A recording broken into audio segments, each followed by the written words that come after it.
నమస్కారం. నా పేరు శ్రీరామ్ శర్మ. ఒక వ్యక్తి రాజస్థాన్ హైకోర్టులో రిట్ పిటిషన్ ఫైల్ చేశాడు. దేనికి అంటే ఇట్లా ఫ్యామిలీ కోర్టులో డైవర్స్ మ్యాటర్లో అనవసరంగా వాయిదాలు ఇస్తున్నారు, ఇట్లా వాయిదాలు ఇవ్వకుండా త్వరగా ఈ డైవర్స్ కేసులు డిస్పోజల్ చేయాలి అంటే ఇది single judge justice Anoop Kumar దన్ ఆదేశాలు ఇవ్వడం జరిగింది. అన్ని ఫ్యామిలీ కోర్టులు రాజస్థాన్లో సెక్షన్ 21B హిందూ మ్యారేజ్ యాక్ట్ను అనుసరించి విడాకుల కేసులో అతి త్వరగా డిస్పోజల్ అవ్వాలి, అనవసరంగా వాయిదాలు ఇవ్వకూడదు, సివిల్ కేసుల్లోగా సంవత్సరాలు డ్రాగ్ చేయకూడదు, నెలలు వాయిదాలు ఇవ్వకూడదు, ఎంత త్వరగా వీలైతే అంత త్వరగా కేసులు డిస్పోజల్ చేయాలి అని తీర్పు ఇవ్వడం జరిగింది. ఒక వ్యక్తి హైకోర్టులో రిట్ పిటిషన్ ఫైల్ చేశాడు.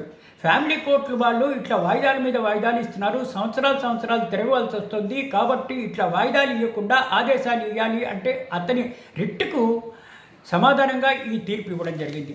ఈ తీర్పు ద్వారా మనకి తెలిసేది ఏంటి, ఫ్యామిలీ కోర్టులలో ఇకపై ఎప్పుడూ కూడా అనవసరంగా వాయిదాలు ఇవ్వడము, డ్రాగ్ చేయడం జరగకూడదు, అవసరమైతేనే ఇట్లా వాయిదాలు ఇవ్వాలి అని ఈ రాజస్థాన్ సింగిల్ జడ్జి ఇచ్చిన తీర్పును బట్టి మనకు తెలుస్తోంది.